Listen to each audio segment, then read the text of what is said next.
Hi, a very good morning to all everyone, and thank you so much for joining us today in today's workshop.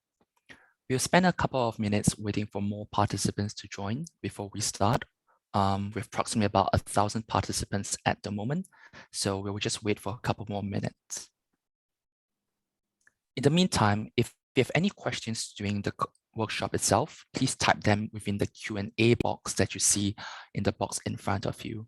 We won't be able to monitor the chat because there'll be a lot of messages coming in, so please type them in the box above.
So a very good morning to all, ladies and gentlemen, and thank you so much for joining us in today's workshop. Today, we are going beyond the fundamentals of journal publishing, and we'll be talking to you on advanced scientific writing, on how you can construct and you can write a research paper. So we're very fortunate to have with us today Dr. Enrique Lavagna and Dr. Marlene Silva, who are our editors and publishers respectively. So today's workshop will be recorded, and you should receive a copy of the recording after the session, so not to worry. If you have questions that you would like us to answer during the questions and answer session, please type them in the Q&A box that you see on top of you. So to give a brief introduction of our speakers today, Enrique is the editor-in-chief of MSEA and a distinguished professor in the Department of Material Science and Engineering in the Samueli School of Engineering. He is a former provost and the executive vice chancellor for the University of California, Irvine from 2015 to 2020, and he was elected as a foreign member of the Chinese Academy of Engineering in 2020. He has also received the Acta Materialia Gold Medal in 2020 and has been a member of the National Academy of Engineering since 2013. He has published more than 600 journals and over 200 conference publications, with 11 patents on topics ranging from nanomaterials to aluminum alloys. and he's earned his PhD in materials engineering from the Massachusetts Institute of Technology. Marlene is a publisher from the Elsevier Material Science Group since 2016, and she focuses on journals related to metals and engineering. She has a PhD in particle physics and has worked as a research scientist in radiotherapy research. So thank you very much, Enrique and Marlene, and thank you for joining us in today's workshop. So to run through a couple of housekeeping rules first, if you have any questions, please use the Q&A feature in Zoom. And if there are any questions that you'd like to frame in your own mother tongue, such as Bahasa Indonesia or Chinese, Thai, or Korean, or any other languages, you can do so. We'll try our best to address it. The questions will be addressed after the presentations, and the materials and the e-certificates will be provisioned after the webinar. If you have any issues with the audio, try refreshing or logging off and on again. So to walk you through today's agenda, the first part in the session will be on a publisher and editor perspective by Dr. Enrique and Marlene. We'll walk you through on the journey of a scientific article, how you can choose your broadcaster. We talk about the journal itself. We show you the guide for authors and a step plan towards paper submission and additional resources that you can leverage on. The second part of the workshop will be on the Q&A panel discussion. So without further ado, over to you, Enrique and Marlene.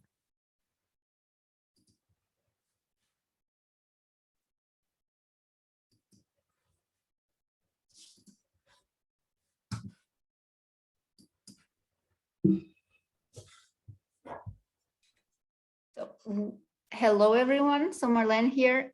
Thank you so much for joining us. Good morning. I know for some of you, it's quite an early morning, so thank you so much for joining us. So Enrique and I will be telling you a little bit more about the agenda that Nicholas just mentioned. So Enrique, if you could move a few slides forward, please, that would be lovely.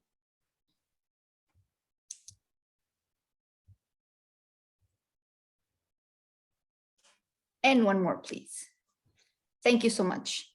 So before I pass on to Enrique and let him tell you all the secrets and details on how to construct a paper, write the paper, and hopefully having it accepted in a high impact journal, I wanted to share with you a little bit more of the general idea behind what happens to a paper, right? So we all, I think a lot of people know this image and the image we all make as researchers, especially early on, and what it means to actually go through submitting a paper and having it accepted and how scary it is sometimes. Seeing it from the other side, it doesn't seem as scary anymore, and that's what we're going to share with you. So Enrique, could you please move to the next one, please? Thank you. So the first thing we wanted to share with you is what happens to an article when it comes into the journal.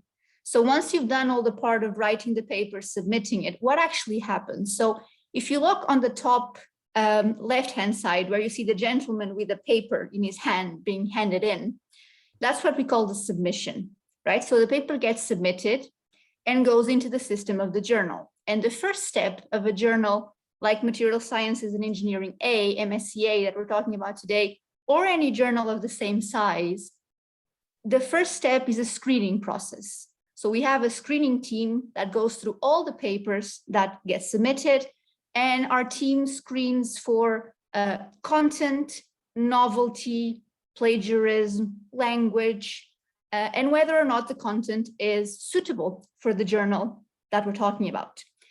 Now, if that team finds that the paper doesn't suit the journal, they immediately reject that paper and send it back to the authors. That's what we call a desk reject.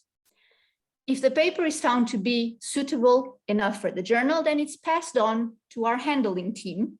And you can see a few snippets of part of our team there.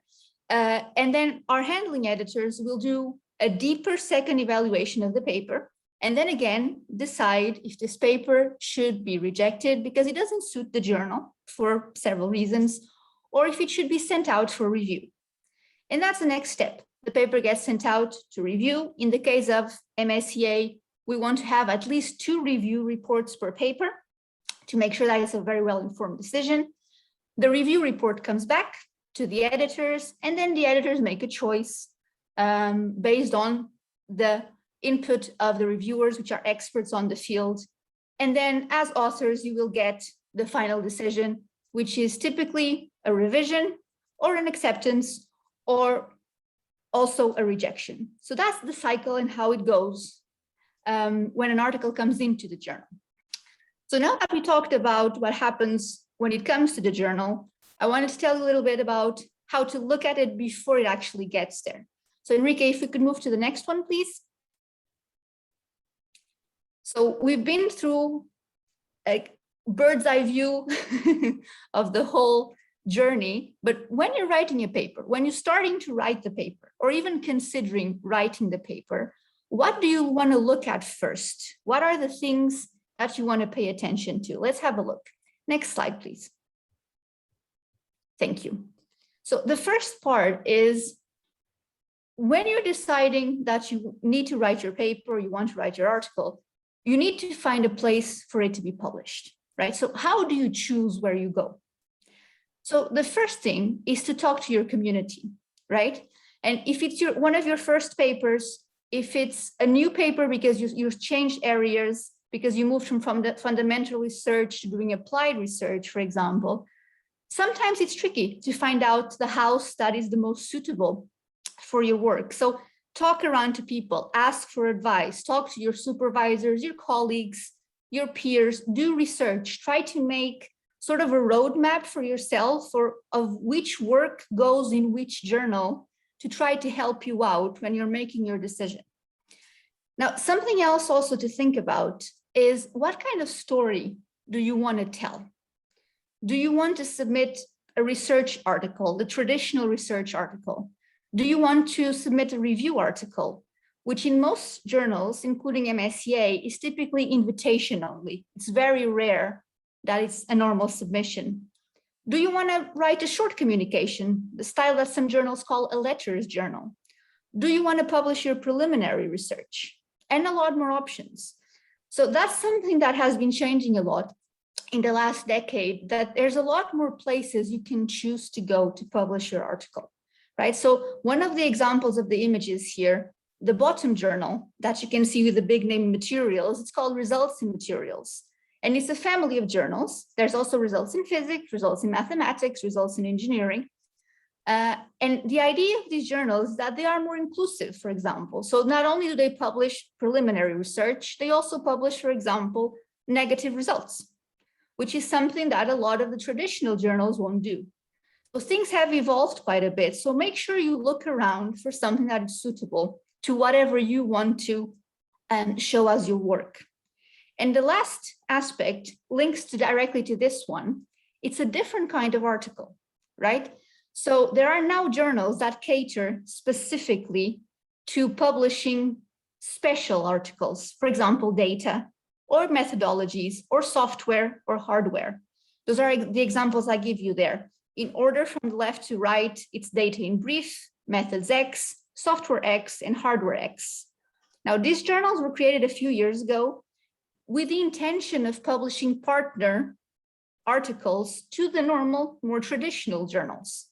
But this has evolved quite a bit, and now you can publish a data article or a software article on its own, and they come with their own DOI, and they can be cited on their own and raise visibility to the research and the science in a different way. So that's something to keep in mind. So if you want to have a look at it, if you're still not sure, there's a resource you can use at the Journal Finder at the Elsevier website.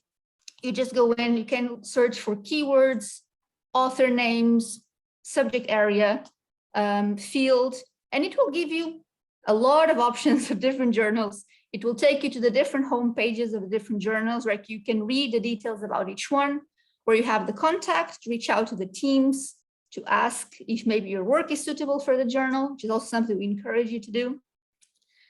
So think about it a bit differently. When you're thinking of bringing your paper out to the world, think about how you want to show it, how to make sure that you put it in a place that it will create the biggest visibility for your work and your research. So I will now pass on to Enrique, who will tell you all the details on how to prepare a paper for MSCA. Thank you, Marlene. And I want to start by again thanking each and every one of you from a variety of different countries. I am delighted to be here. I want to thank our colleagues at Elsevier who have worked very hard, not just to put this presentation together, but as you will see, to provide the community with tools that make the publication of scientific findings a much more efficient enterprise. Publishing your work is a very exciting part of any career, whether it's a graduate student or a very senior faculty member. I like to share that the excitement in seeing your work published is something that does not diminish with time. I still remember my first paper. I won't tell you what year it is because it'll show my age, but it was something that I thought was a terrific accomplishment to see my research actually in writing. So how do you go about experiencing that wonderful feeling of seeing your paper, your research, your hard work out there? Material Science and Engineering, which is the journal that I've had a privilege of working with, is an international medium, meaning that it's read by communities all across the globe. And it's centered around a class of materials that we call structural materials. We aim at understanding their processing, their microstructure, and their properties. We are interested in the load-bearing capacity of materials. That is not necessarily electronic properties or perhaps surface properties, but what is the load-bearing capacity? We are interested in theoretical and experimental studies. Although we often ask that theoretical papers provide some data validation to their findings, either produced by them or borrowed from the literature. And particularly, we're interested in how these materials are influenced by their basic properties, how they are manufactured, their processing, their microstructure, and the operating environment. Classes of materials that are of interest to us include metals and alloys, ceramics, composites, both metal matrix and ceramic matrix, carbides, to name a few, and more recently, high entropy materials, which have become quite popular. At the heart of what we look at is the relationship between the microstructure and properties such as strength, the overall mechanical behavior.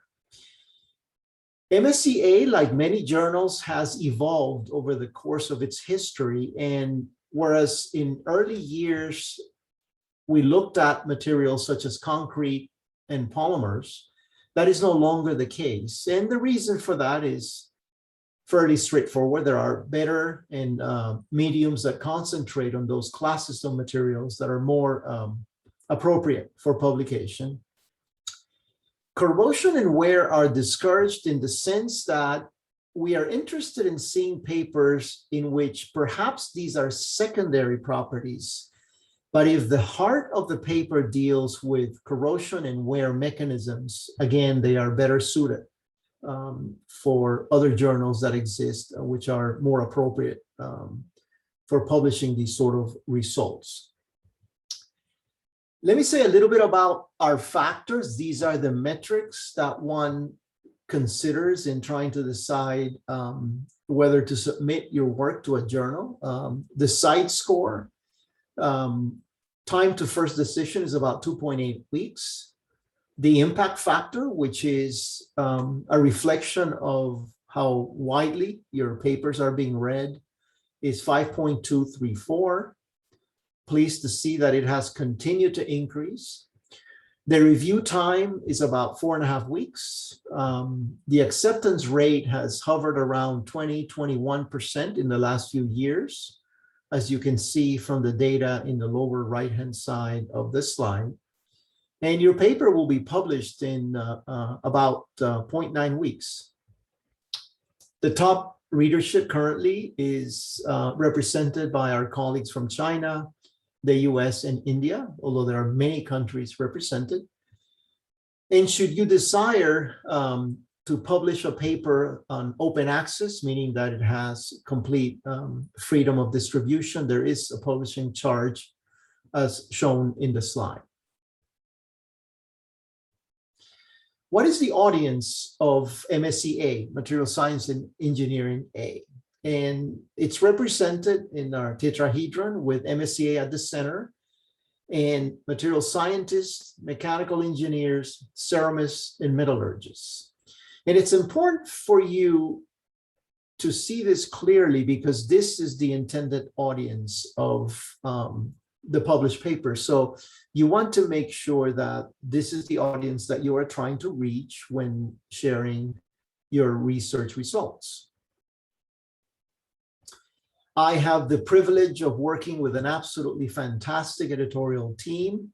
Professor Shola from the US, Professors Chen and Fang from China, Professor Ladani and Professor Zhang also from the US, and Professor Staring from the United Kingdom, Professor Werner from Germany, and Dr. Wittenberger from the US, and finally, Dr. Zhu from the USA. And it's important to see the editorial team because it represents not just diversity in terms of global representation, but also diversity in terms of expertise. And so we cover jointly a wide range of different materials, which is quite useful when addressing reviews for a large number of papers that come to us. The editorial board is 72 professors and scientists, and we make a very strong effort to have an editorial board that is both diverse in its constituents and also in its experience. The history of this journal goes back quite a few years, and so very important colleagues who helped start the journal and its great trajectory, Professor Herman, Professor Koch, Professor Koiwa, and Professor Mugrabi, and we're very grateful for the pioneering work that they did in laying the foundation for MSc-A. So, guide for authors. You really need to look at a paper from the perspective that you are presenting your work in the best possible way to have the strongest impact. When the paper is being revised, you will be asked to put the paper in a particular format that's required for publication. We're very fortunate to have the Elsevier editorial system because I can tell you that it has expedited both the processing and the accuracy of the very large number of papers that we receive. And I can also tell you that it's very user-friendly. I think you've heard from Marlene that we consider both regular papers describing original research, as well as short communications, which have more preliminary results. The distribution of manuscripts as they arrive into the computer system at Elsevier are done by both topical area, but also by workload, so that all of the editors have a relatively even workloads given the large number of papers that arrive at the journal every day. It's important that you look at your submission checklist very carefully. Keywords are very helpful in identifying proper reviewers. The figures need to be clear with proper captions. Same thing with tables. You need to make sure that they have titles, descriptions, and footnotes. You want to make sure that the figure and table citations match the files that you provide. And you want to indicate clearly if you want color in any of the figures when they are printed. In cases where you have graphical abstracts and highlight files, those need to be included.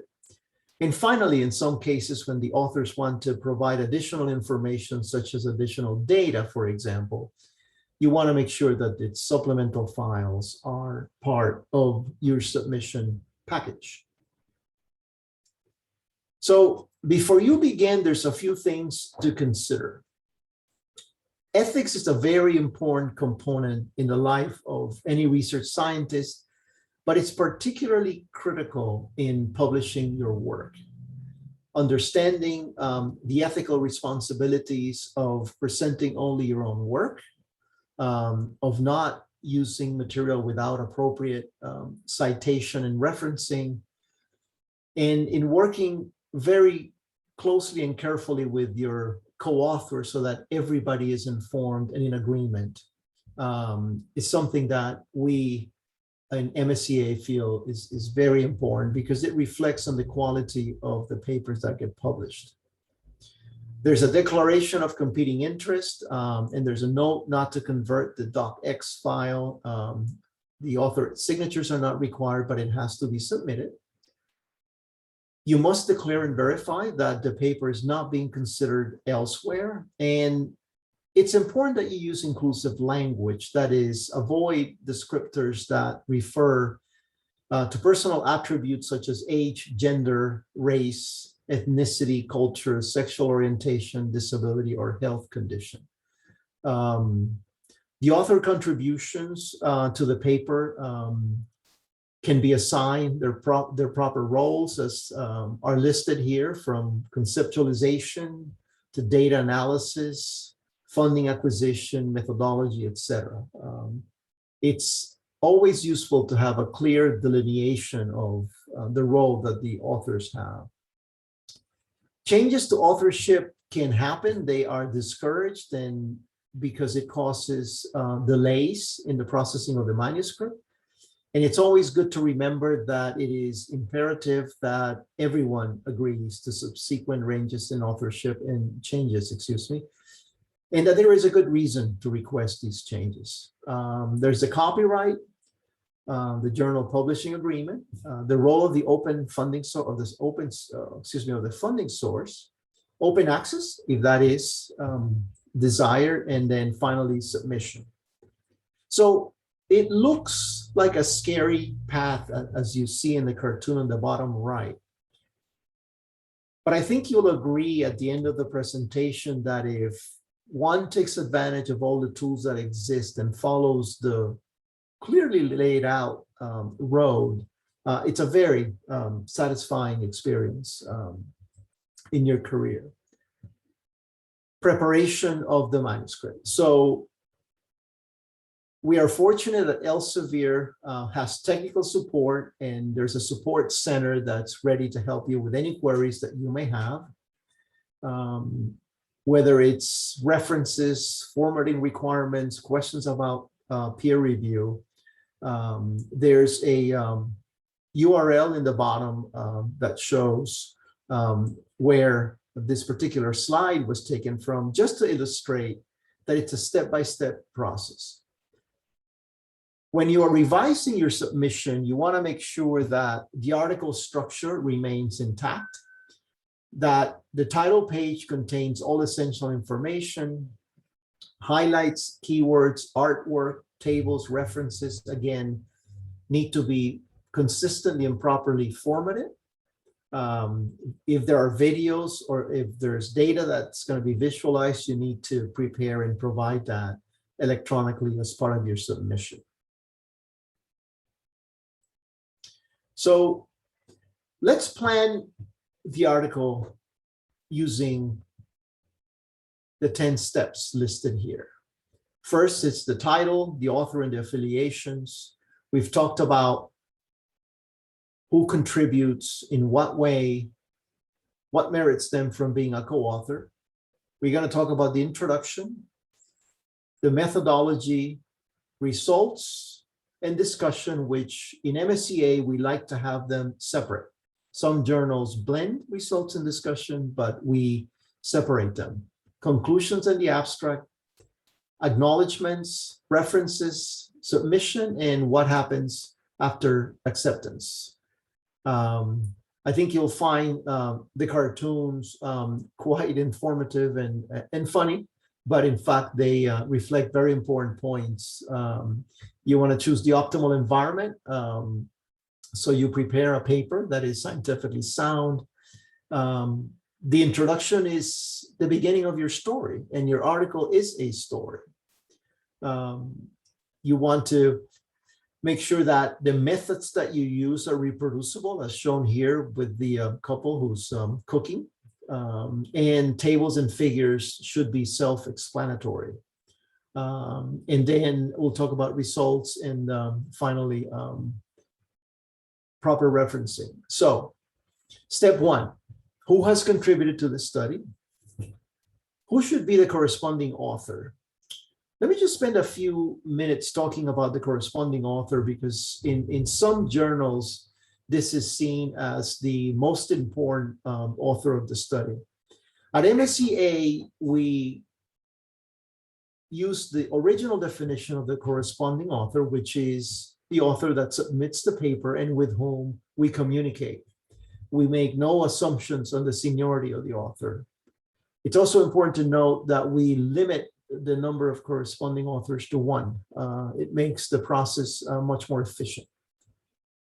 You want to make sure that all of your co-authors agree in the research that will be presented, in how it will be presented, and the story that you will tell. Your best critics are your own co-authors, and their comments can be particularly helpful when you're trying to publish a paper before it gets sent out for review.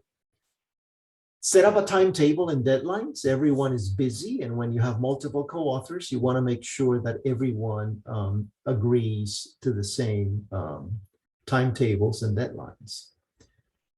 And write a good title, one that is brief, it's clear, and it's specific. And we'll talk a little more about titles in a second. Your title is essentially your invitation to a potential reader to read your article. So it's important that it's done right. So let me just give you 2 examples and ask you to vote.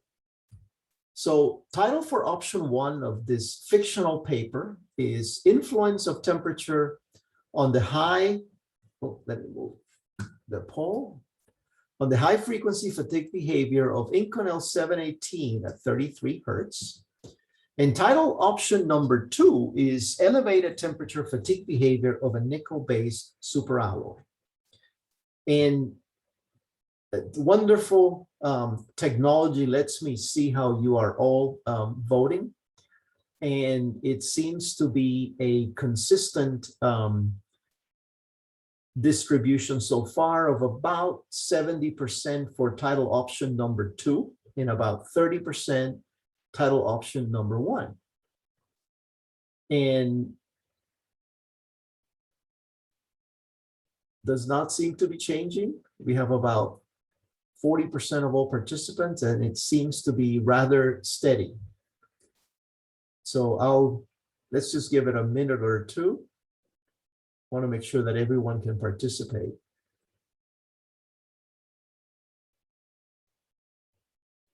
Just delighted to see that everyone is engaged. This is a seemingly simple but important part of preparing a manuscript, coming up with a proper title.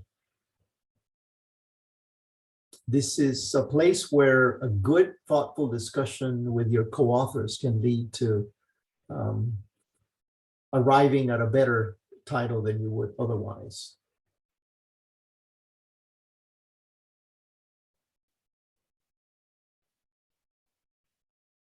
Okay, I think, so we have, again, it's about 70% for title option number 2 and about 30% for title option number 1. And this is excellent. You are an excellent audience because, in fact, that is correct. If you look at the details of title option number 1, it has, number 1, too many words, too many details that detract from the fundamental story of this paper. Number 2, it describes the commercial name of a nickel-based superalloy, which is something you always want to avoid.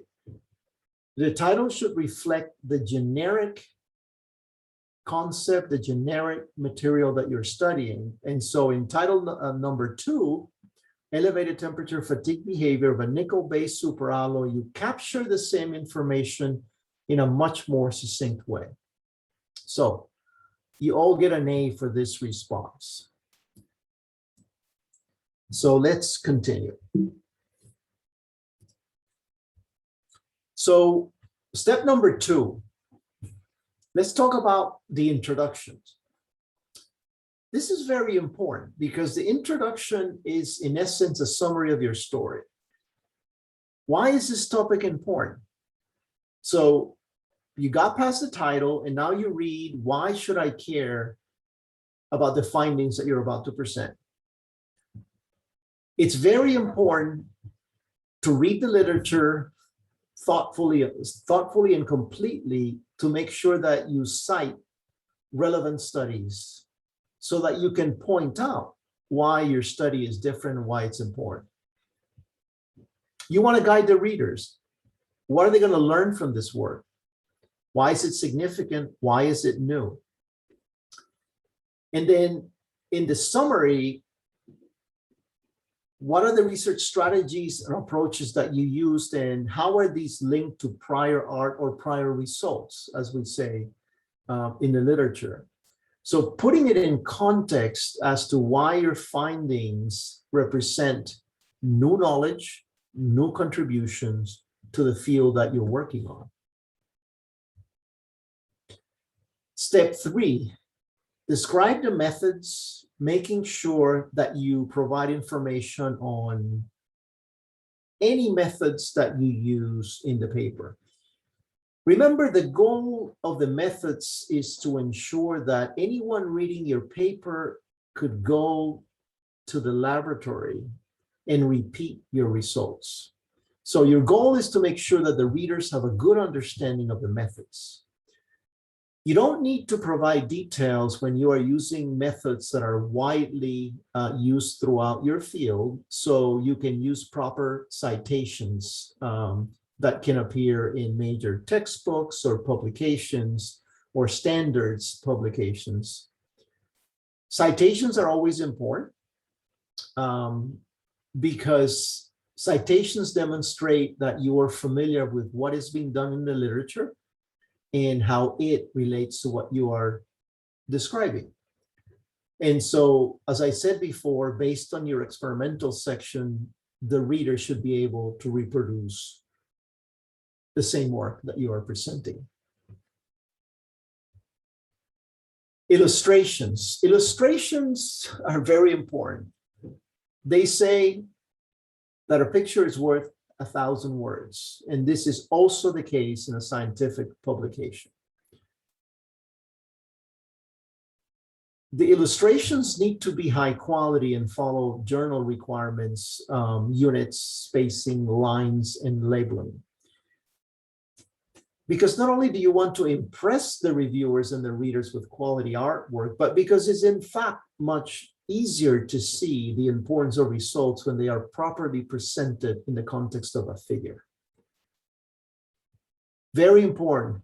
More is not synonymous with better. That is, a picture that is so loaded with data that it's very hard to discern what you're looking at is going to detract from the attention that your paper deserves. Another area where having multiple people look at figures and criticize them is very, very helpful. Illustration should be easy, informative, and clear. Providing schematics when you are describing, for example, a new mechanism is a very profoundly impactful way to deliver your message. You can use a paragraph to describe this new mechanism at diffusion or grain boundaries, and it will not have the same effect as a well-crafted figure showing the atoms, their location, and their structure, etc. Do not duplicate in tables and figures. And the caption needs to be self-explanatory. The readers really need to understand your message just by looking at the captions. And I like tip number 7 on the bottom right-hand side, how the pie is expressing how it's been eaten. So with that in mind, let us again ask for a vote on 2 possible caption titles. Option 1, Microstructure of fatigue sample, A, at room temperature, and B, after annealing at elevated temperature. In caption option title number 2, average grain size measure per ASTM E112 for fatigue samples, A at 25 C and B after annealing at 250 C for 180 seconds.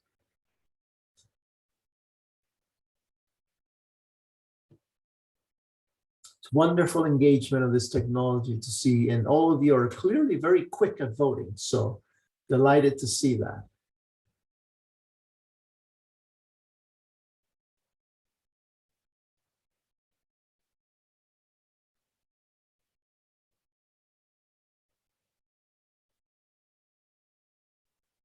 Interesting. A bit more evenly divided so far.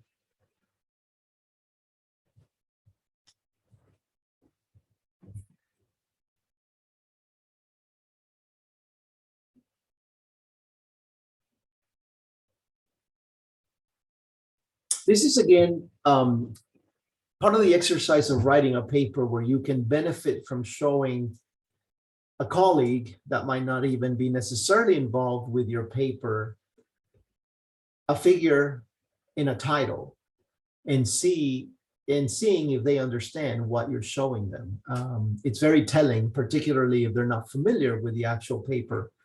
It gives you a sense of whether you're in the right direction or not.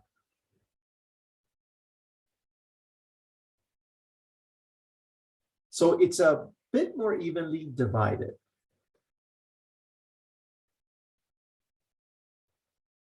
So, okay, so roughly 57% for number 2 and 43% for number 1. So at the outset, let me tell you, there is nothing wrong with title option number 1, but I want you to put yourself in the position of a reader that reads this caption. What's the first thing they need to do? They need to go back into the text to find out what I mean by elevated temperature, right? And you don't want your readers to have to do that. Number 2, what do I mean by microstructure? So being more precise in the descriptors that you use in the caption is more important. Caption title number 2, average grain size measured per ASTM standard for fatigue samples. So in a sense, the majority of you are right. Caption title option 2 is better for the reasons that I just described. So always sit back and evaluate the caption titles from the perspective of the reader, because it will be very helpful to know what makes the most sense. Wonderful. Thank you for participating. So let's move to step number 4, results. It's really important, and I'll say it multiple times, that results should be presented with no interpretation. It is sometimes difficult to do that, and it's inherently our instinct to start explaining the results, but the results section is exclusively only your results, no comments. You should start a paragraph with a topical sentence. The comprehensive sentence summarizes the aim of the entire paragraph. So the beginning of the paragraph is a summary of the entire paragraph. So if a reader can get the message by only reading the topic sentences of the manuscript, you succeed. And you need to discipline yourself to construct every paragraph that way. Point number 2, make sure your statements are backed by results and/or references. So if you're describing a result that perhaps is related to something that's in the literature, make sure that it's properly cited. And remember that the purpose of the text is to clarify or explain the results presented in the figures.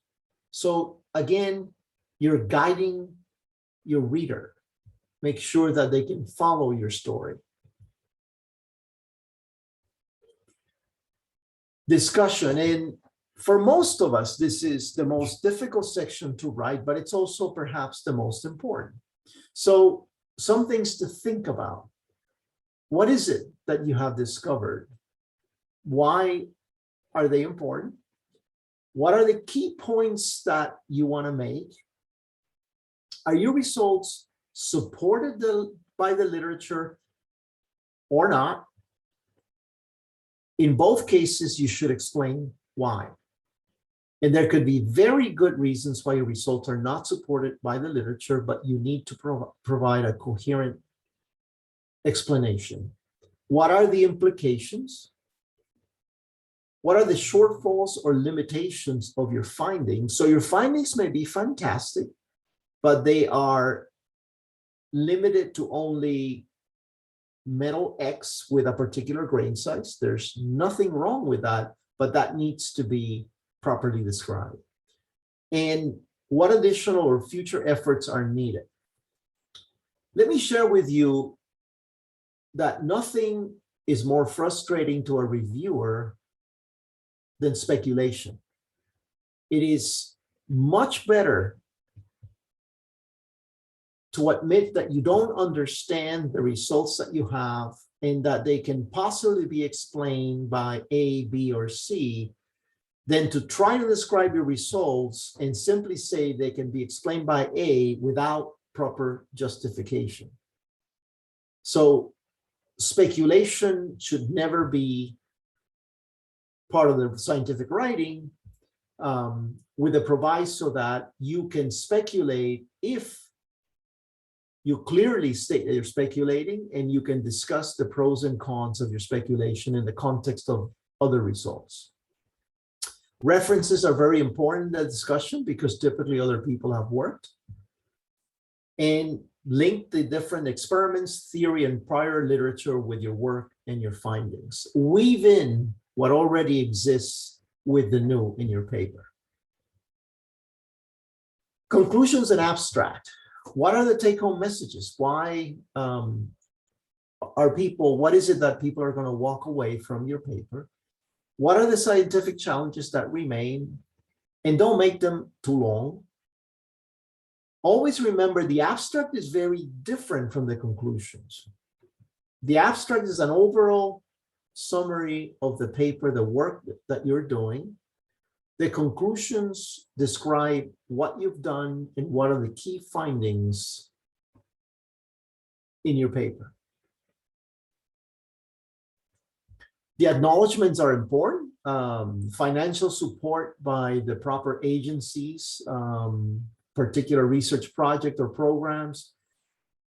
When in doubt, you should include more in the acknowledgements than less. It'll benefit your professional careers. And also, it's always nice to thank those who have provided ideas, suggestions, support, linguistic editing, or administrative support. You can never say thank you enough times in your manuscript, in the acknowledgements. The references need to be relevant and complete. Very often reviewers will note you have 10 references, but they're all 100 years old. Don't you have more recent references?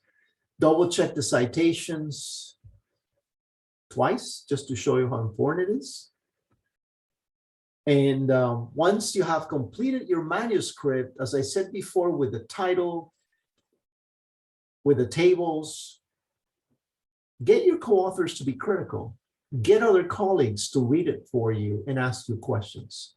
And never submit a paper without the explicit consent of all co-authors. That'll causes all sorts of issues in the publication system. The submission. No one likes negative reviews. I can personally tell you that even today, as I continue to publish, there's something that hurts a little bit when you get a negative review. But I will tell you that once you learn that the more critical the reviews are, the better your paper will be. You start looking at the reviews as a real resource that helps you. If your review simply was, paper looks good, accept it, we don't like those reviews, by the way, but if it was such a review, it does not help you in any way. So improve your manuscript.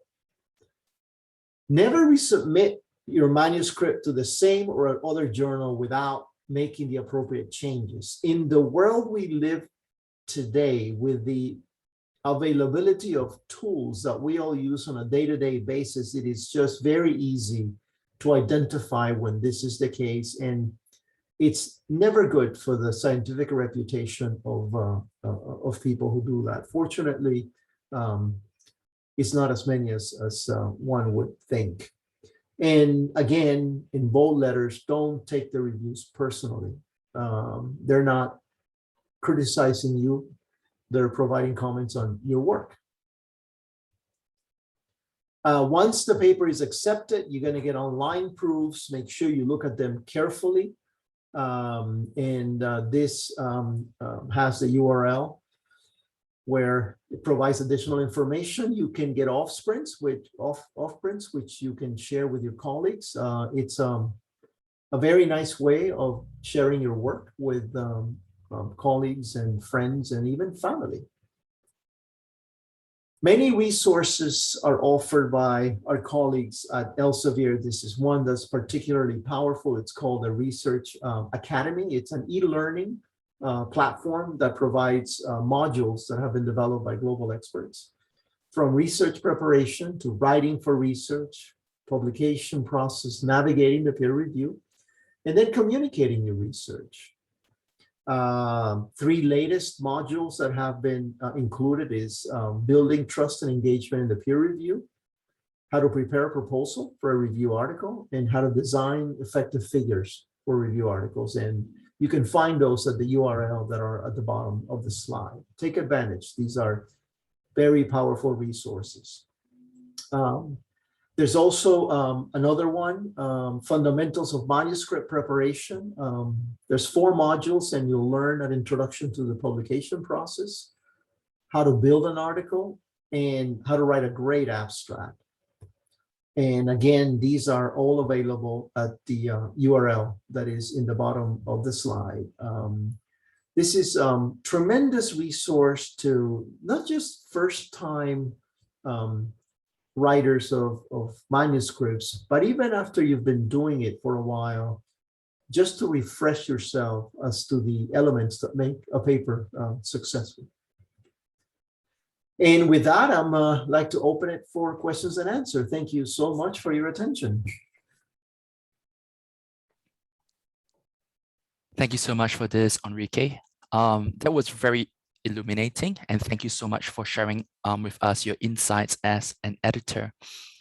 There's been a plethora of questions that has been coming through. Marlene and I have been trying our best to answer some of them, but there have been some very interesting questions that we think that would be great to actually discuss over the chat itself. So I'm going to start by asking one that has been shared with the audience.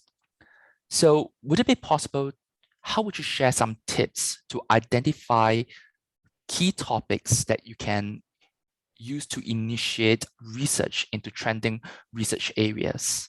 How do we identify trending research topics to delve into? So that's a very good question, and that is sort of at the core, at the beginning of the research enterprise. And the best resource is the existing literature itself. You have very powerful tools to do searches on certain topics. So you could write structural ceramics, and you'll get thousands of papers. And then start looking through those papers, and you will start to see trends of important questions that people are looking at that might be of interest to you. So the literature itself is an important source of the research questions that are most relevant to the particularly recent papers, which, thanks to the internet, we all have access to almost immediately. And it's one way to do it. Thank you, Enrique. So going into that question itself, how much of when we're writing the introduction to a paper, how much of the literature review can we include in this so that it doesn't over inundate, so that it doesn't compromise the balance of the introduction? Thank you. That's a very good question. And it involves a delicate balance where the introduction needs to be succinct, but it should not be burdensome in terms of reading. So a way to do that is to make sure that in your area of research that you've identified the top 5-7 publications that have been around for a long time, have a high impact, and identify what the core issues are, because there's always going to be more. So identify the key papers in an area and make sure that you cover those in your introduction. Make sure that your story is crystal clear. Why are you addressing this problem? Why is it important? And what are you trying to do that's different? Got it. Thanks a lot for that. That's a question that we get very often, and sometimes it's not easy to explain how you can find the delicate balance at it. But I think having a tip and a short list of 7 articles would really go a long way. Going along that path, another question that we get often is, how do we identify the best journals to publish the research in? What is the most practical method, and how can you identify new journals, nascent journals that are emerging, that emerging career researchers can publish in, that they may not be familiar with? Again, 2 very good questions, and I'd also like to ask my colleague Marlene to help me with this one. But so in looking at, so you saw a tool called the Journal Finder to help potential writers see where their work fits. This is very important because the fit of your work in the proper journal is the first step towards success. So understanding within your field, what are the journals available, and look at their scope and make sure that it is clear that what you're trying to publish matches that scope. So as I said, in MSEA, we still get papers submitted which refer to polymeric materials, which is no longer, has not been part of the scope for a long, long time. And what that tells me is that the researcher did not go and carefully study the scope of the journal. Journals are coming all the time. I think it's important to stay connected with the literature and see what papers are being published where. I often tell my students, when you find a paper that you really like, it just, the way it's constructed, the message that it delivers, the way it's presented, save that, put it aside, and use it as something to inspire you to put something together. Marlene, I'm sorry, I didn't. I completely agree with Enrique. I think there is an extra level of difficulty now, especially when we are thinking of new journals, right, that have showed up in the last 1 year, 6 months. A way people used to know about them used to be going to conferences, right? And you talk to people and you see the posters of these new journals, and you talk to the different publishing houses, and you find out what the new things have been happening. It's now a little bit more difficult because the mobility has been reduced. If you use a tool like the Journal Finder, you will be able to find those journals if they are Elsevier journals, right? This is a tool that is an Elsevier tool for Elsevier journals specifically. But I think going back to what Enrique was saying, if you find articles that not only you appreciate and you like the way they've been put together, constructed, but also try to figure out for yourself, try to make a map of in which journals do you find these articles? Where are the journals that you keep going back to read about the research that relates to your own? Is it the same 3 all the time? Is it scattered? Is it only one? That will give you a better idea of where to go to.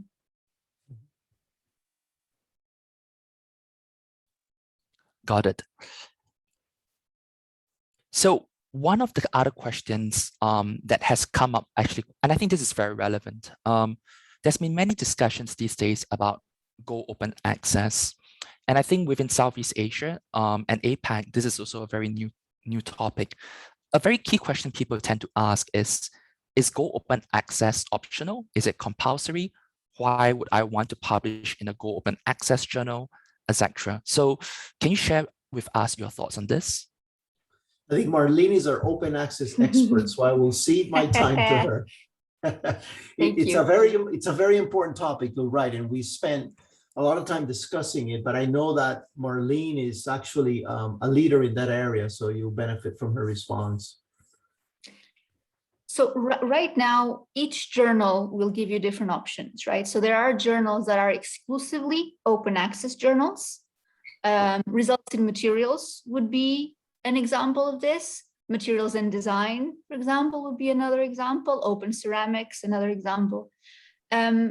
Most of the most traditional journals that have been around for longer, like MSEA, have both options. So you can choose if you want to publish open access, or you can choose if you can publish what we call subscription that has no fee associated with it. Mm-hmm. Now, why would you choose one versus the other one? It's a very personal choice. It has to do a lot of times with funding. The kind of funding you have will restrict the kind of article you can or cannot publish. The scientific publishing world seems to be going in the direction of open access already for a few years. It's always a question of balance because those articles have to be paid. And depending on the university that people are in or the institute, there might be or not that ability to pay for it. But if you choose to go with the journal that has an open access option that you would like, or a journal that is exclusively open access, what I would suggest you to do is go to the journal homepage, find the journal email. All of the journal homepages have a contact. Write to the journal and ask what the situation is. Are some of the papers being published with a discount, or maybe not? Some of them are being waived, some others are not. Some topics are, some topics are not. So feel free to just reach out either directly to the email of the journal. In some cases, reach out to the editors, they'll pass it on to us at Elsevier and we'll follow up with you.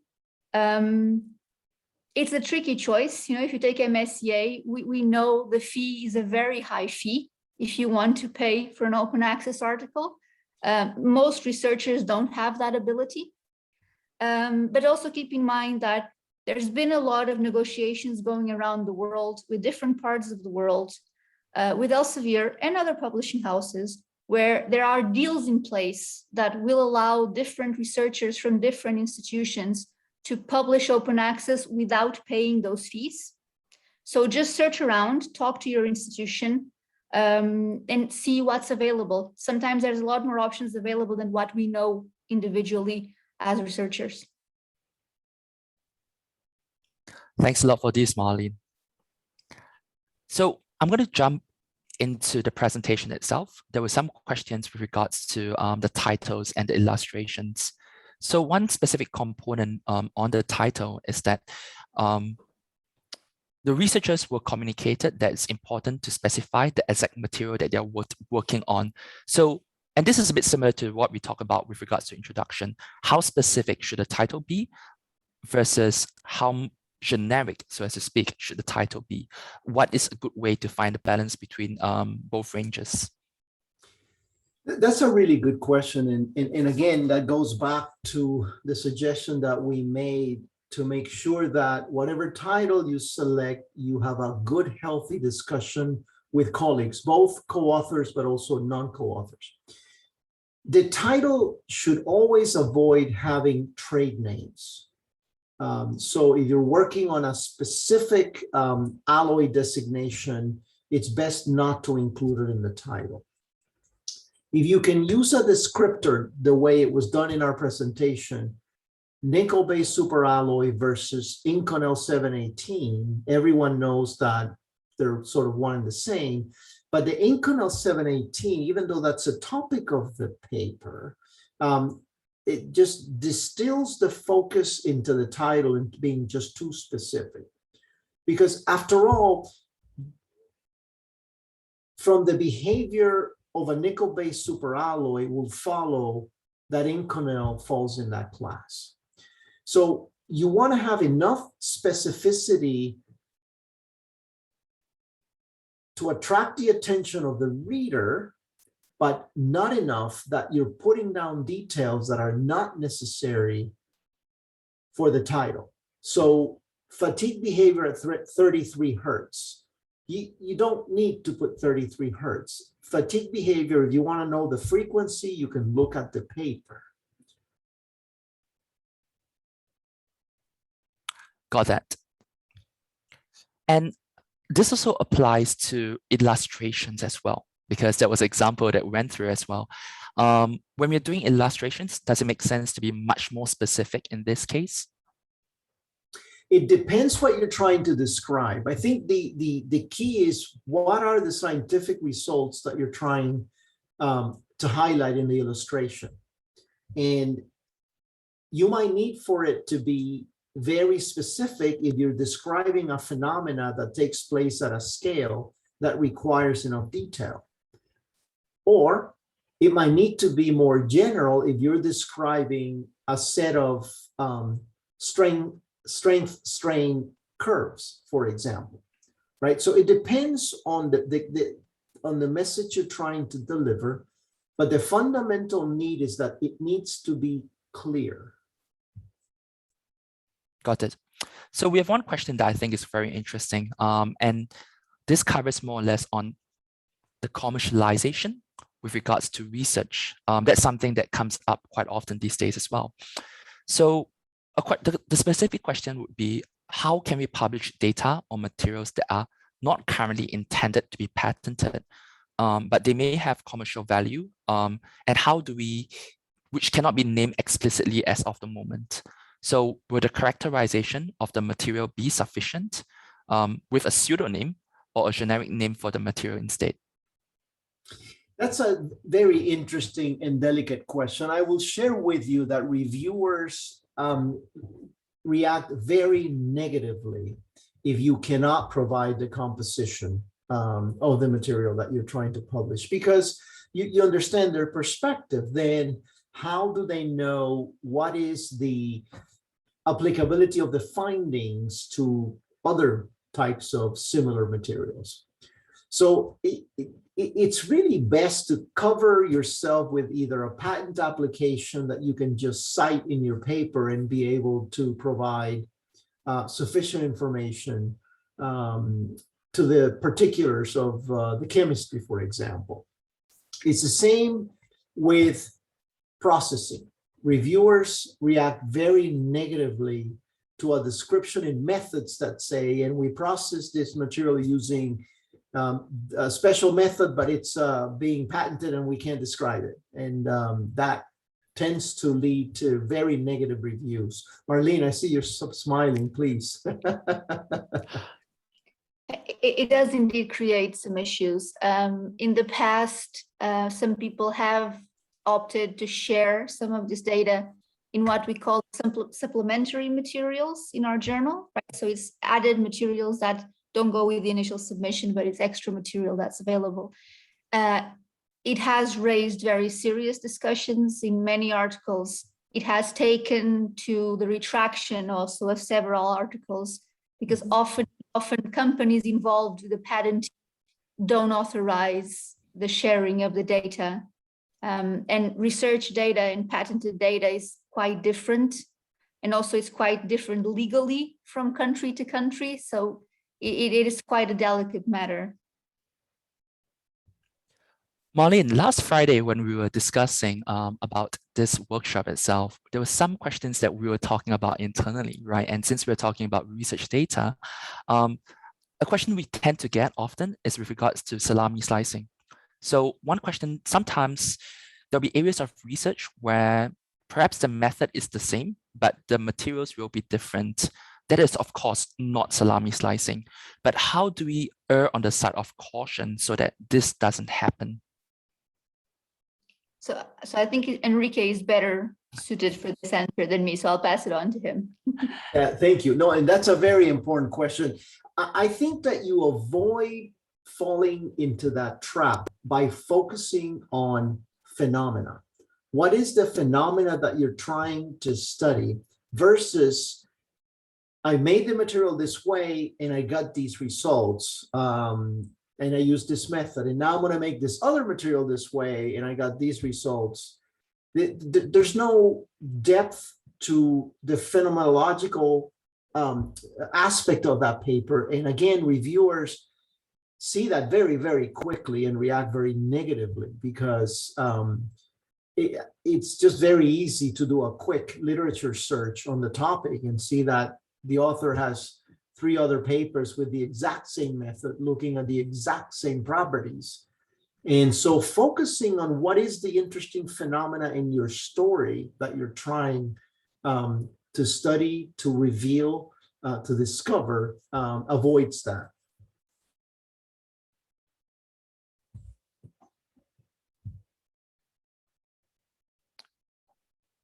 Gotcha.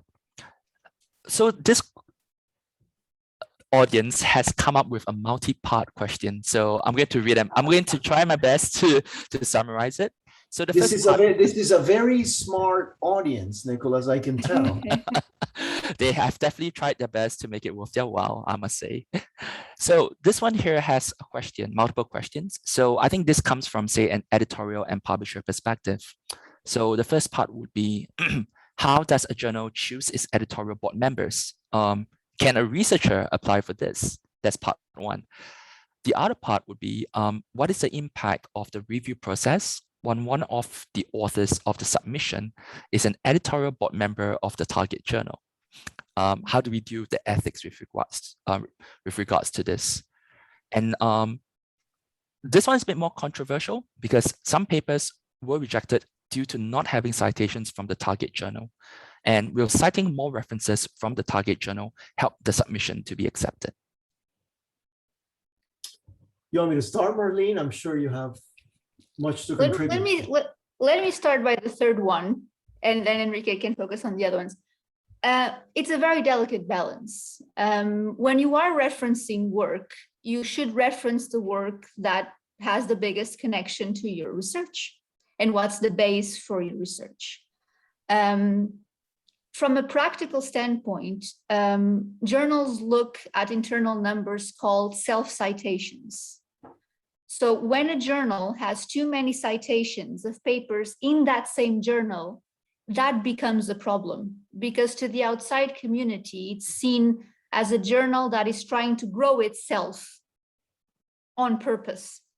So that is a bit problematic. Now, ideally, you'll have a balance, right? If you choose MSCA to publish your work, is because obviously your work relates to what has been published in MSCA before.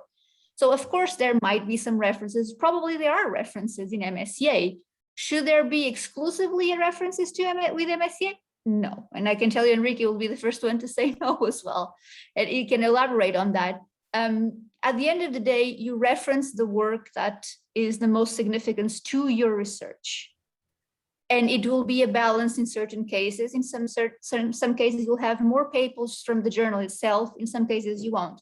Now, let me just tell you that if you are in a situation where the revision has come back, the review report has come back, and you are specifically told that you have to include a certain number of references by journal X, that is not correct behavior from the people involved in the journal. Okay, so find the contact of the journal, the general contact, reach out to the journal, let them know the situation, and people will handle that. That is not correct behavior of the people responsible for the journal. Yes, and let me echo that because we also find circumstances where a reviewer will send a review and request that they have to cite these 3 papers, which obviously belong to the reviewer. And we look at that practice with in a very negative way. And so typically a review like that will not be taken very seriously. And certainly the authors should not be subjected to that sort of behavior. The editorial board, the way the editorial board, we meet annually under the leadership of Marlene, and one of the topics for that meeting is a review of the editorial board. Her team puts together extensive metrics on number of papers reviewed, number of papers that we sent to them. And so we know who's being productive and who's not, and also who's been there perhaps a very long time that needs to be rotated. So we do rotations. During the course of the year, all of us receive letters from scientists. Can I be invited to be part of the editorial board? And whereas that is proper, we always respond, we put them in the queue and we evaluate them. What is really important is that before you do that, you develop a record with the journal that you're interested in. Very often we'll get a request to be on the editorial board and find that they have neither reviewed nor published in our journal. And so that doesn't make intellectual sense, right? Sometimes we get requests to be on the editorial board and their track record of research is in areas that are outside of our scope. So do your homework, get yourself intimately familiar with the journal that you're interested in or journals. Establish a record first of publication, because once you start publishing, you'll start appearing in reviewer databases and you'll start reviewing papers and do a good job at those reviews. And those are ways that you can maximize the opportunity. We receive far more requests than we can honor. So there's a very broad-based discussion. And at the end of the day, there's an analysis and a decision on whether they'll be invited or not. And I will say this, that we as a journal don't necessarily only look for extremely senior, well-established researchers. We're interested in a diversity of points of views with a proper scientific record. So I think we're very proud of our editorial board. Yes, let me jump in onto the second one there. That had to do with what happens when a paper is submitted that belongs to one of the editorial board members or even the editors. So almost all of the Elsevier journals, including MSCA, the papers are handled through an editorial system called Editorial Manager. I'm sure a lot of you have had experience with it as authors or reviewers or even editors. The system itself will blind those papers to the people that the names appear, right? So if Enrique submits a paper to MSCA, you won't be able to even find it in the system, despite editor-in-chief access. So only the editor that has been appointed to handle that paper will be able to see it. Also, Enrique won't be able to find the status, what's happening, who's reviewing it. All of that data is blinded. So there's no chance of influence or pressure because the system takes care of that by itself. Mm-hmm. And this is very important because the integrity of the journal and its review system are paramount to the reputation of the journal. And you might be unhappy with a review, but if you know that it's been done in a fair, objective way, you're more likely to accept it than if you have doubts about the journal. Thanks a lot for sharing that with us, Enrique and Marlene. I think that's something that we don't get a chance to discuss about in more clarity and detail, because that's actually fundamentally what's under the hood of the journal, right? We don't really get a chance to explore this because it's really, most of the time, researchers are submitting to the journal itself, and they don't know what actually goes on behind the processes. So I think it's actually very important that we have the opportunity to articulate this. So a couple of questions that are more or less continuations of what we were discussed. So there was a researcher who was talking about with regards to what we talk about salami slicing. So he's highlighting that if we apply method A with regards to breast cancer, can he actually reapply the method to lung and colorectal cancer and then evaluate if the method is applicable? Now, would this be considered as salami slicing? By the way that question is constructed, I would say no, because it's a very different problem, right? The two different types of cancers. But again, it's important that in describing the method, it isn't simply a repetition of the same thing. You're looking now, the focus is a different problem, it's a different type of cancer. So if you focus the question in your paper that you're trying to address, then it won't be. Okay. The next one that we have here is a bit more specific from an editor perspective. So one of the questions that we have here, we say, as an editor, what are your criteria for rejecting an article at desk? So what are the straight out, right? When you see an article that's submitted before you. So at MSCA, we've instituted what I think is a terrific protocol to address this. So we have 3 screening editors that screen the papers before they arrive at the desk of the principal editors, including myself. And their job is to screen papers for scope, for possible plagiarism. We have tools like Authenticate where they can look at how much of the paper has appeared, looking at salami issues as well. And they will reject those right off the bat. By the time the paper arrives at the desk of the editor, it is my practice to always send it out for review. Okay, unless there's something that I see in the paper, but that's unusual. Now, I will also tell you that as much as Marlene and I work very hard to make sure that all the editors follow the same practices, the editors are individuals with different perspectives, and some of them will still desk reject, often based on the novelty of the article. Okay. In some cases, that's appropriate because if an editor is experienced in an area of research and they immediately recognize that the article, it's well written, there's no critical flaws, but it's just not, there's no novelty in the work, they might desk reject it. Marlene, I don't know if you want to add. Yeah, let me just add to this. The concept of novelty also, it's specific to some journals, right? MSCA being one of the main journals of the field has novelty as one of the main aspects it focuses on, as one of the driving journals. There are other journals that don't have novelty as a requirement, right? So a journal, for example, like Results in Materials or Materials Today Communications, they are broad scope journals that focus on publishing quality research that doesn't have to be new and groundbreaking and not attempted before. So just make sure you always see what the journal requirements are. Now, another thing we focus on at MSCA, and most Elsevier journals you might have a similar experience with, is that when a paper comes to MSCA that the editorial team finds is not suitable, for example, for scope reasons.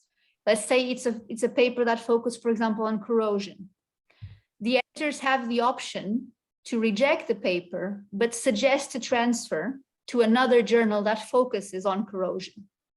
And those links are established in the journal. So you will get a letter saying, we are so sorry, the paper is not suitable for MSCA, but it would be suitable for this other journal. Would you be interested in passing on your submission to that? So in most Elsevier journals, you will come across these options. And I encourage you to have a look at them. I know as authors, you will get a lot of emails from every journal you would try to publish on. It's part of the way the system is built. Have a look at the suggestions for transfers, because the benefit that has is that it makes the process faster, right? So let's say there's a paper that has gone into MSCA, has been looked at by the editors, and the editors found scope-wise, that it doesn't match MSCA, but it would match, for example, corrosion science, or it would match, for example, Ceramics International. The process of having the paper submitted via the transfer option will be a lot faster than having to go into the other journal yourself and redoing the submission all over again. So that's also an option to consider. It's something quite recent, but it is helpful. Thanks for this, Marlene. I think in one shot, you answered two questions that I would have. Mostly on article transfer services, and the other one with regards to how important it is to look at the aims and scope of a journal to identify if the journal is the correct journal for you to submit your article to. So I'm going to jump into directly to MSEA. So this one here, I think it's probably your area of expertise. So pertaining to schematics and the degradation of properties of metals in different environments, in such a research paper, do they have to be presented with mechanical test results? And if so, what does MSEA specifically look for with regard to this? So given that our scope specifically calls out for focus on the load-bearing capacity of materials, you can certainly discuss degradation behavior, but you need to put it in the context of some mechanical property. Now, you can sometimes get away with using properties from the literature in the right context in the discussion in your paper, but it becomes very apparent if this is a corrosion paper that's only looking at environmental effects and nothing about the details on the microstructure, for example, which is something that MSEA likes to see, that relationship between mechanical behavior, load-bearing properties, and microstructure. So if we just start seeing potentiometer curves with not much analysis of the microstructure, it's pretty clear that this is best suited for a corrosion journal. Got it. So it's also one of those things where you should also correlate the aims and scope of the journal together with the content of the research paper itself as well. Absolutely. All right. Marlene, I think this one goes over to you. So sometimes, and this is actually very real within our region, authors tend to, when they're choosing early career researchers, when they're choosing journals to submit to, sometimes they're not certain if the journal will still exist or if they will still be indexed within Scopus. And there's been multiple times when researchers have reached out to me and they'll share that their research article that was published in a journal and that journal is now discontinued. And sometimes the editor of the journal cannot guarantee this either. How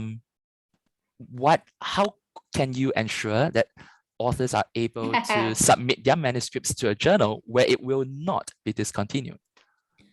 If we knew that, that would be the business. Now, typically, and I can only speak here about the material sciences team. All of the journals we have launched in the last 6-7 years, all of them have been indexed. Whether a journal is indexed or not has to do with the preparation that goes behind the launch of that journal, right? We won't launch a journal, and most journals at Elsevier will not be launched unless there is a need for that journal in the market. There is no way to guarantee if it will be indexed or not, because the evaluation process to be indexed is independent of the journal being Elsevier or not. It's completely independently made, which is good because you want an indexing system to be independent and evaluating quality. That's the whole idea. Now, what I can tell you is that within Elsevier, in the last few years, there's been a streamline in the process of indexing the journals, right? It's a very time-consuming process. It used to fall on the people that manage the journals to do that. So it would take quite a while. And now there's a whole team in place to do that, to support the publishers and the editors. So the editor won't know. It doesn't fall within the editor responsibility. It falls within Elsevier. So if anyone has a question about a journal that you want to know what the estimate is for it to be indexed, feel free to reach out and we'll put you in contact with the right people and they can give you an estimate. For a journal to be launched and eventually be discontinued is not very common. But if it happens, it's because there was no place for it. So that's something to remember. And that's why it's so important to do your research before you choose where to go, right? Choose a journal that relates to your research, yes, but also choose a journal that you have a certain amount of assurance that it's been there, it has a name, it doesn't have to have an impact factor yet, but it needs to already be discussed by the community, known in your community, known by your peers. If you find a journal no one has ever heard about, maybe not the best option. I think this syncs actually perfectly with the next one. So as an early career researcher, sometimes it's not so easy for them to have their works to be cited in higher impact factor journals, as you mentioned. So the question is, how do you identify journals that are slightly in lower impact? Because at the end of the day, part of the ordeals that a researcher face would be for them to get their work to be published, for them to hit the KPIs. So what would be a good and what would be a fair way to hit a good balance between higher impact and greater ease to have their work to be accepted? I mean, I would say that the early career researchers, first of all, need to become really intimately familiar with the emerging journals out there that look like are publishing good papers, meaning that they read them and they appreciate the scientific content, as well as the more established journals that have perhaps higher standards and more difficulty in publishing. I would argue that you need a two-pronged strategy, right? Your immediate strategy might be to aim for those journals that you think you have a better possibility of getting published, getting good reviews, read by the right people. And at the same time, when you feel you have a piece of research that is more compelling, perhaps aim for the higher journals. When you're reviewing a paper, you don't necessarily know, is this an early career researcher or a senior researcher? You're just reading the paper. So a well-constructed scientific paper will be well received, even if it's from an early career researcher at a higher impact journal. Marlene, I don't know if you... Yeah, let me add advice maybe. If you're unsure, for let's say you are thinking of publishing a paper to MSCA, you're not sure. Maybe you think, oh, it's too high impact. The journal is one of the top journals. I'm not sure. Write to the team, write to us, write to Enrique, ask. We will reply back. We will let you know. We will pass it on to Enrique because he's the head of the specialists and he will let you know. And also, if it's not suitable, Enrique will give you a suggestion of another place that might be more suitable for your work. So whenever you're in doubt, just write to the editorial teams of the journals. All the editors will reply to you with a suggestion if it's not the right journal for you. Thanks, Marlene. Thanks for affirming this, because most of the time, I always, during workshops, I will always tell researchers, at the end of the day, if you're unsure, please actually write to the editorial board. Like their doors are usually open. Usually, I can't say always. And we do want to promote good, clear, open communications between editorial boards and researchers and the community. I think that's something that we take very seriously.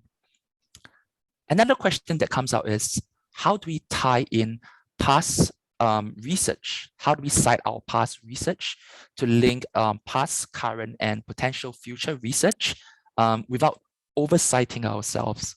Once again, it boils down to balance, right? But how do we do this in a way that makes sense? I think that when you identify a problem that you're describing, a research that you're describing, and you know what the key papers in that field are, you must cite them. If part of your work is relevant, absolutely cite it. What you want to avoid is only citing your work or that of your colleagues, because then it becomes pretty transparent that you're not reading the literature as a whole. So reach a balance of sort of the key classic publications in an area, make sure those are cited, and then cite anything else that's relevant, even if it's your own work. Got it. The other question that I have is, Enrique, as an editor-in-chief, is it often where sometimes you get reviews, comments, where reviewers do not agree with each other? Like one reviewer would say, yes, let's proceed with this. And another would say, no, absolutely not. Like, how is this a common occurrence / how would you manage such a situation? So it is. It's a common. It happens with high frequency, and I think that the key to address these circumstances is twofold. Number one, increase your number of reviewers. So I might have 3 reviews, and I see conflicting opinions. I might get a 4th review or a 5th review. Number two, it also depends on the nature of the review, because if I get a negative review that says, that's a 2-line review that says this paper is not any good, I tend to discard that and look at the more critical observations of other reviewers. So you don't weigh all reviews equally. You see how much time and effort they put in the review, what their observations are, and then you can get a sense of whether you want to weigh that review more than the other 2, or get another review. And Marlene has always encouraged us to get, I think our average is closer to 3 reviews per paper now. And some of us use 4 and 5 at times. It does sound like a much more democratic process. And I think that's something, once again, that should be articulated so that, researchers will feel that their heart is at ease, All right, but the other question here is that what happens if, say, a researcher receives a comment from a reviewer and they feel that sometimes they don't quite exactly agree with what the reviewer has said? Are they obliged to have to listen to the reviewer? What is the best way to tackle, in a way, a negative review? There's one immediate word: respectfully.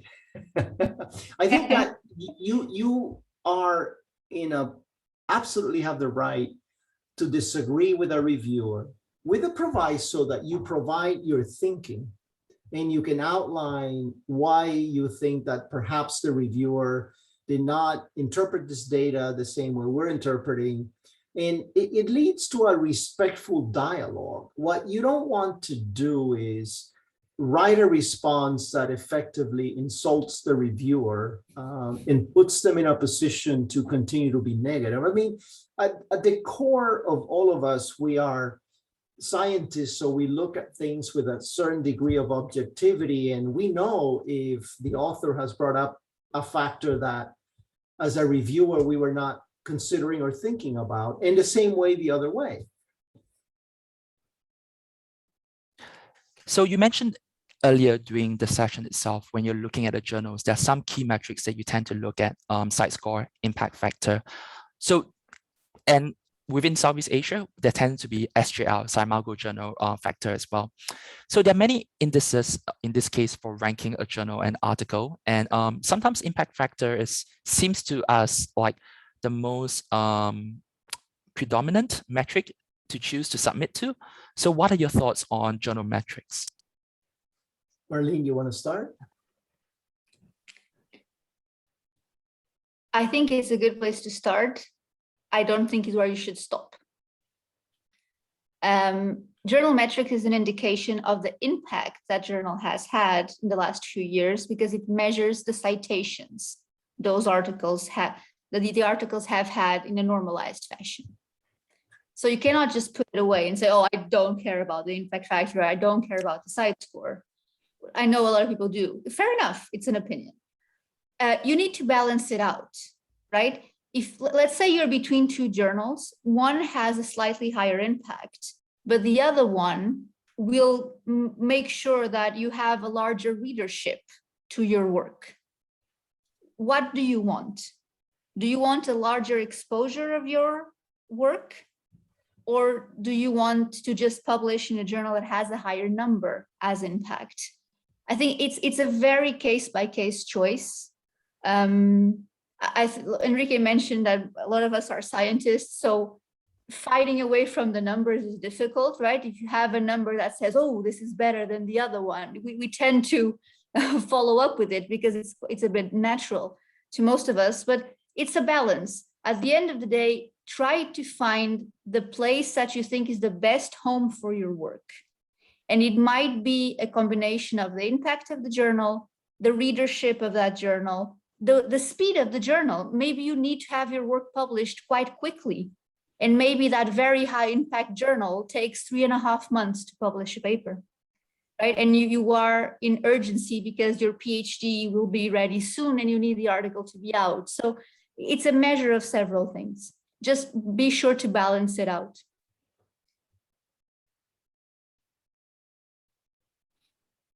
So another question that I think people tend to have would be, assuming that, and we all know that sometimes it really sucks to be rejected, right? When your paper is rejected.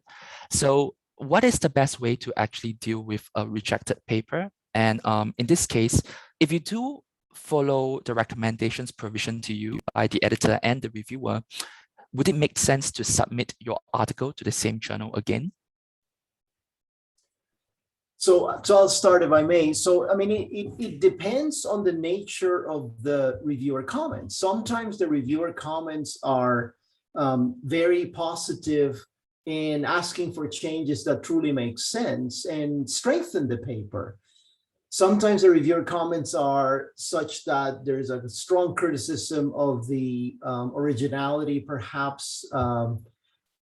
So in those cases, perhaps you should consider a different journal where the characteristics of the papers fit better. But so it depends on the nature of the reviews. Got it. I'm going to step away from the screen for a second because my phone is ringing in another room. I just want to mute it. No worries. Marlene, any comments on that? No, I completely agree with Enrique. I think also if it is a situation of doubt, you know, for the people that have a little bit less experience, right? If you're still in the beginning of your career and you're not sure, again, because, you know, and I remember having my papers also rejected and asked for revision back in the day. And my first advice is step away from it for a few days. Don't read it immediately. Go for a run, go for a walk, go play with your kids, play with your dog, whatever relaxes you, and then come back and read it again. You know, when you know already that you have a rejection and then you read it and then you analyze it.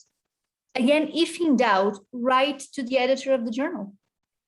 The editor of the journal is the person that has read the comments of the reviewers and from those comments has made a decision.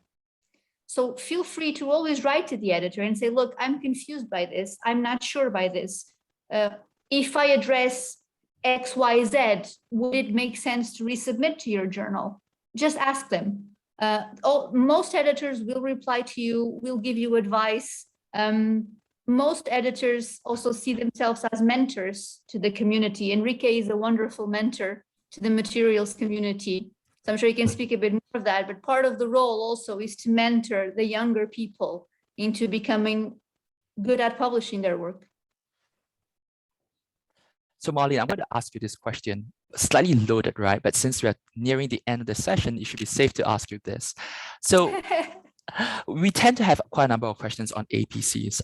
Some people will be asking, since Asia Pacific, some countries will be developing, surely should APCs be discounted? The other question in this case, and another question that people would be asking us is with regards to double dipping.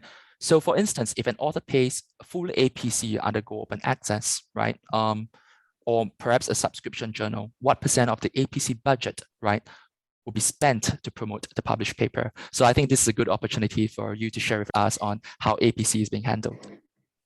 Yeah, so the process is quite transparent, right? So the option of double dipping doesn't really exist anymore because internally it's very well verified. Now, the problem with the APCs, and this is very different from journal to journal, right? So I'll give you the case of MSCA. MSCA has always been what we call a hybrid journal, right? That means it publishes open access and subscription. Now, these journals have MSCA, MSCB, Acta Materialia, all of these journals have been around for a while, which means the prices that are associated with the APCs are mainly historical. We cannot touch them easily because historically they've always been like that. Now, when we're talking about the new journals that have been recently launched, last 3-4 years, it's a very different story. The new APCs are calculated very differently, right? So if you think of a new journal, for example, we have launched in the last couple of years open ceramics or cement, for example, in the materials team. These journals right now are publishing without an APC because they're new. So any person who wants to publish can publish without paying an APC. And that has been the policy of Elsevier for the last 1 year. We'll see what comes in the next year in terms of new journals. But there's always possibilities, right? Even a journal, let's say it's an open access journal that has been around for a while.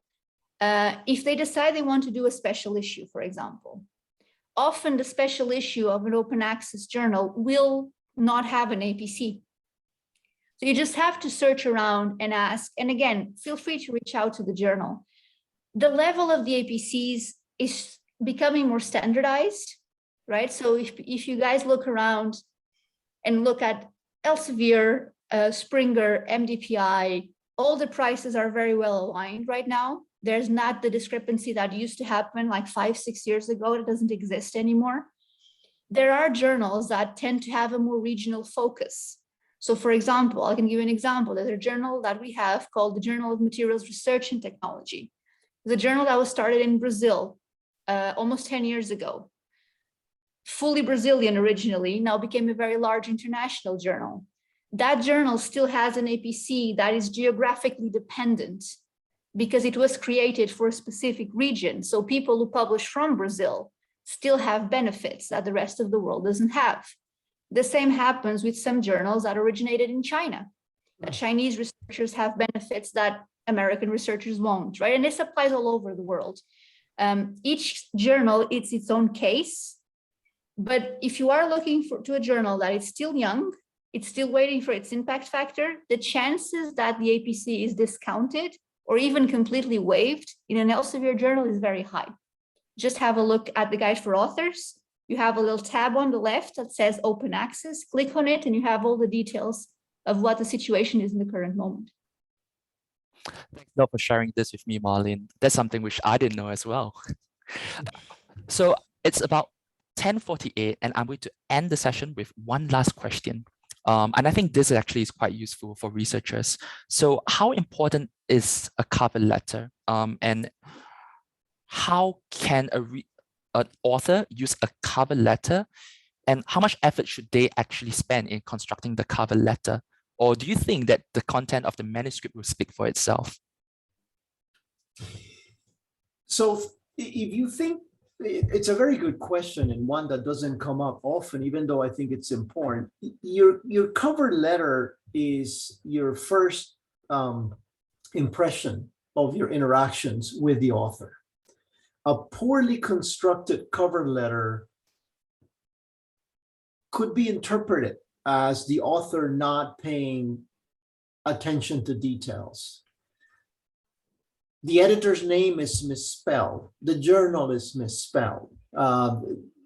Trivial but important details. So a cover letter doesn't have to be a thesis. It can be very succinct, but a properly formatted and addressed cover letter, I think, is a must. Clearly, the paper is more important in terms of its substantive scientific content, but the cover letter reflects on the author, on the authors in that case. Got it. So that was a very intense session of questions and answers. I think we fielded probably about 50 questions. So thank you so much for this, Enrique. Thank you so much for this, Marlene. It's been an absolute pleasure having you on board with us. And I think everyone in the audience would probably be very, would have definitely taken away something from the sessions. So thank you so much once again. So thank you. Thanks. Thank you for all the organizing and help. No, it's an absolute pleasure. Thanks for having us. So I'm just going to wrap up quickly with a couple of last housekeeping messages. So for those of you who would like to get the certificates, you can get the certificate link from the link that you see above here, and then by completing in the code. At the same time, it'd be great if you can also complete the survey form that you see in front of you, or you can scan the QR code. This will be very, very helpful in us to understand what you felt about today's session and how we can further develop such workshops moving forward for you. So I'll leave this slide here in the meantime. I think we overran by approximately 6 minutes, but hopefully people will be fine with that. So thank you so much, Enrique. I know it's probably about like 7, 8 p.m. your time in LA. Marlene, I know it's super early for you in Amsterdam at about 3 a.m. Thank you so much for staying up and doing this for us. So without further ado, thank you so much. We'll see you all next time. Thank you. Thank you all. Thank you, everyone.